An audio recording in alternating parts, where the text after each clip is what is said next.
Price lord. ನಮಗೆ ಕರ್ತನ ರಕ್ಷಕನಾಗಿರುವಂತಹ ಯೇಸು ಕ್ರಿಸ್ತರ ಅತಿ ಪರಿಶುದ್ಧವಾದ ನಾಮದಲ್ಲಿ ನಾನು ನಿಮ್ಮನ್ನು ಹೊಂದಿಸ್ತಾ ಮತ್ತೊಂದು ಸಂದೇಶ ಜೊತೆ ನಾನು ನಿಮ್ಮ ಮುಂದೆ ಬಂದಿದ್ದೀನಿ. ದೇವರ ಹಸ್ತವು ತಾನೇ ಕಳೆದ ದಿನವೆಲ್ಲ ನಿಮ್ಮನ್ನು ನನ್ನನ್ನು ಆತ್ಮಿಕವಾಗಿ ವಾಕ್ಯಗಳ ಮೂಲಕವಾಗಿ ಬಲಪಡಿಸಿ ಚೈತನ್ಯಗೊಳಿಸಿ ಜೊತೆಗಾರರಾಗಿ ನಡೆಸ್ತಿದ್ದಾರೆ. ವೈಯಕ್ತಿಕವಾಗಿ ನಮ್ಮ ಅಗತ್ಯಗಳನ್ನ ಪೂರೈಸಿ ನಾವು ಕೈಟ್ ಮಾಡ್ತಕ್ಕಂಥ ಕೆಲಸಗಳನ್ನ ಆಶೀರ್ವದಿಸಿ ಕಾದು ಪೋಷಿಸಿ ಜೊತೆಗಾರರಾಗಿ ನಡೆಸ್ತಿರೋದಕ್ಕಾಗಿ ದೇವರಿಗೆ ಸ್ತುತಿಯು ಘನವು ಮಹಿಮೆ ಸದಾ ಕಾಲವು ಸ್ವಂತವಾಗಿರಲಿ. ಆಮೇನ್. ಈ ದಿನದ ಸಂದೇಶದ ವಾಕ್ಯ ಭಾಗ ಪ್ರಸಂಗಿ 7ನೇ ಅಧ್ಯಾಯದಲ್ಲಿ 8 ಮತ್ತು 9ನೇ ವಾಕ್ಯ. ಎಕ್ಲೇಸಿಯಸ್ ಚಾಪ್ಟರ್ 7 ವರ್ಸ್ 8-9. ಒಂದು ಸಂಗತಿಯ ಪ್ರಾರಂಭಕ್ಕಿಂತ ಅದರ ಅಂತ್ಯವೇ ಲೇಸು. ಆತ್ಮದಲ್ಲಿ ಗರ್ವಿಷ್ಠನಿಗಿಂತ ಆತ್ಮದಲ್ಲಿ ತಾಳ್ಮೆ ಉಳ್ಳವನೇ ಉತ್ತಮನು.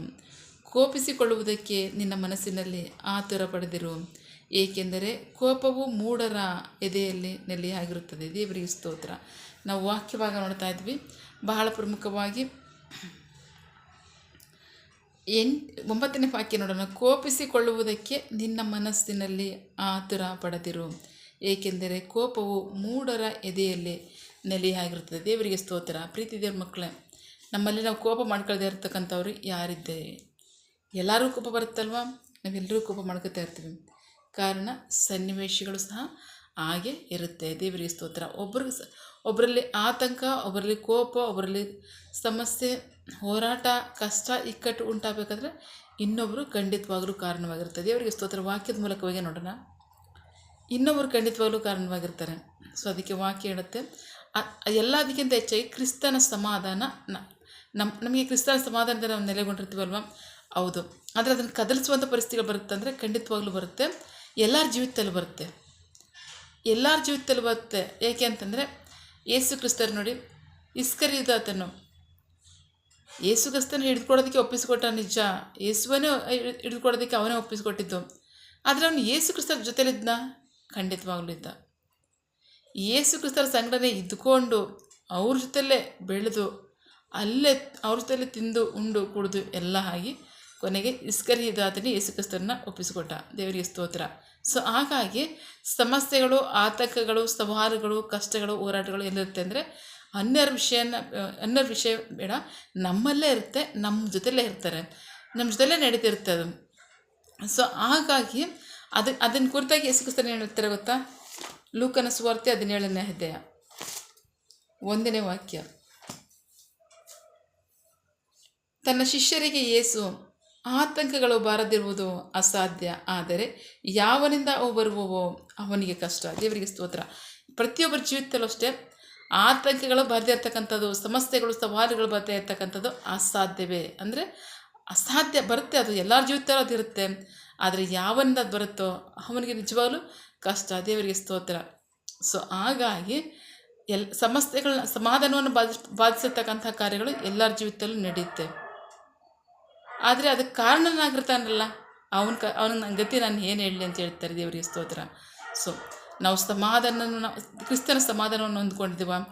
ಸಮಾಧಾನಕ್ಕೆ ನಾವು ಕಾರಣರಾಗಿರ್ಬೇಕು ಹೊರತು ಕಷ್ಟಕ್ಕೆ, ಸಮಸ್ಯೆಗಳಿಗೆ, ಹೋರಾಟಗಳಿಗೆ, ಸವಾಲುಗಳಿಗೆ ನಾವು ಕಾರಣರಾಗಿರ್ಬಾರ್ದು. ಎಲ್ಲರ ಜೀವಿತವು ಸಮಾಧಾನವನ್ನು ಬಾಧಿಸ್ತಕ್ಕಂಥ ಪರಿಸ್ಥಿತಿಗಳು ಬರುತ್ತೆ. ಕೋಪ ಬರ್ತಕ್ಕಂಥ ಸನ್ನಿವೇಶಗಳು ಬರುತ್ತೆ. ಆದರೆ ಆ ಪರಿಸ್ಥಿತಿಗಳು ಬದಲಾಗಬೇಕು. ಅದು ಹಾಗೆ ಮುಂದುವರಿಬಾರ್ದು. ಇನ್ನೊಬ್ಬರ ಕೇಡಿಗೆ ಆಗಲಿ, ಇನ್ನೊಬ್ಬರಿಗೆ ಸಮಸ್ಯೆ ಉಂಟು ಮಾಡೋದಕ್ಕೆ ಆಗಲಿ ನಾವು ಕಾರಣರಾಗಬಾರ್ದು. ಸೊ ಅದಕ್ಕೆ ದೇವರು ಹೇಳ್ತಾರೆ, ಅಂಥವ್ರ ಪರಿಸ್ಥಿತಿ ನಾನು ಏನು ಹೇಳಲಿ, ಅಂಥವ್ರಿಗೆ ಕಷ್ಟ ಅಂತ ಹೇಳ್ತಾರೆ.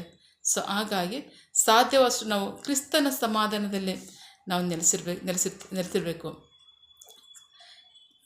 ಕೋಪವನ್ನು ಬಿಡ್ರಿ. ಕೋಪ ಮಾಡ್ಕೊಳ್ಳೋಕ್ಕೆ ನೀವು ಹೋಗ್ಬೇಡ್ರಿ. ಕೋಪ ಮಾಡ್ಕೊಳ್ಳೋಕೆ ಹೋದರೂ ಸಹ ಪಾಪ ಮಾಡಬೇಡ್ರಿ ಅಂತ ವಾಕ್ಯ ಹೇಳ್ತದೆ. ದೇವರಿಗೆ ಸ್ತೋತ್ರ. ಸೊ ಹಾಗಾಗಿ ನಾವು ಪಾಪಕ್ಕೆ ಕಾರಣವಾಗ್ತಕ್ಕಂಥ ಕೋಪವನ್ನು ಮಾಡಿಕೊಳ್ಳೋದು ಬೇಡ. ಸಾಧ್ಯವಷ್ಟು ನಾವು ದೇವರ ಸಮಾಧಾನದಲ್ಲಿ ನಾವು ನಡೆಯೋಣ. ದೇವರಿಗೆ ಸ್ತೋತ್ರ. 8ನೇ ವಾಕ್ಯ ನಡುತ್ತೆ, ಒಂದು ಸಂಗತಿಯ ಪ್ರಾರಂಭಕ್ಕಿಂತ ಅದರ ಅಂತ್ಯವೇ ಲೇಸು. ಆತ್ಮದಲ್ಲಿ ಗರ್ವಿಷ್ಠನಾದ ಪ್ರತಿಯೊಬ್ಬನೂ ಸಹ ಶಿಕ್ಷೆ ಪಡ್ತಾನೆ. ಅಷ್ಟು ಮಾತ್ರ ಅಲ್ಲ, ಗರ್ವಿಷ್ಠನಿಗಿಂತ ತಾಳ್ಮೆ ಉಳ್ಳವನೇ ಲೇಸು. ದೇವರಿಗೆ ಸ್ತೋತ್ರ. ನಮ್ಮ ಜೀವಿತಗಳಲ್ಲಿ ಆರಂಭಕ್ಕಿಂತ ಅಂತ್ಯವೇ ಶ್ರೇಷ್ಠವಾದಂಥದ್ದು. ಆ ಜೀವಿತದ ಮಧ್ಯದಲ್ಲಿ ನಡೀತಕ್ಕಂಥ ಕಾರ್ಯಗಳಲ್ಲಿದೆಯಲ್ಲ, ಅಲ್ಲಿ ಬಹಳಷ್ಟು ಹೋರಾಟಗಳಿರುತ್ತೆ, ಯುದ್ಧಗಳಿರುತ್ತೆ, ಆತಂಕಗಳಿರುತ್ತೆ, ಸಮಸ್ಯೆಗಳಿರುತ್ತೆ, ಸವಾಲುಗಳಿರುತ್ತೆ, ಕೊರತೆಗಳಿರುತ್ತೆ, ಬಲಹೀನತೆಗಳಿರುತ್ತೆ. ಸೊ ಇದನ್ನು ನಾವು ಈ ಸನ್ನಿವೇಶಗಳು ಎಲ್ಲರ ಜೀವಿತದಲ್ಲಿ ಬರುತ್ತೆ ಅಂತ ವಾಕ್ಯ ಇಡುತ್ತೆ. ಸೊ ಹಾಗಾಗಿ ಆ ಸನ್ನಿವೇಶಗಳನ್ನ ವಾಕ್ಯದ ಮೂಲಕವಾಗಿ ನಾವು ಜಯಿಸೋಣ.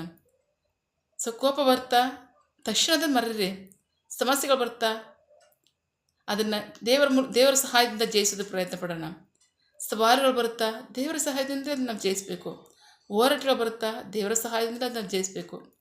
ಹಾಗಾಗಿ ಕೋಪ ಮಾಡ್ಕೋಬೇಡ್ರಿ, ತಾಳ್ಮೆಯಿಂದ ನಡೀರಿ. ಯಾಕೆಂದರೆ ಕೋಪ ಮಾಡ್ಕೊಳ್ತಕ್ಕಂಥವನು ಅದು ದೇವರಿಗೆ ಇಷ್ಟವಂಥ ಕಾರ್ಯವಲ್ಲ. ಅದಕ್ಕಿಂತ ಹೆಚ್ಚಿಗೆ ತಾಳ್ಮೆನೇ ಹೆಚ್ಚಾದ್ದು.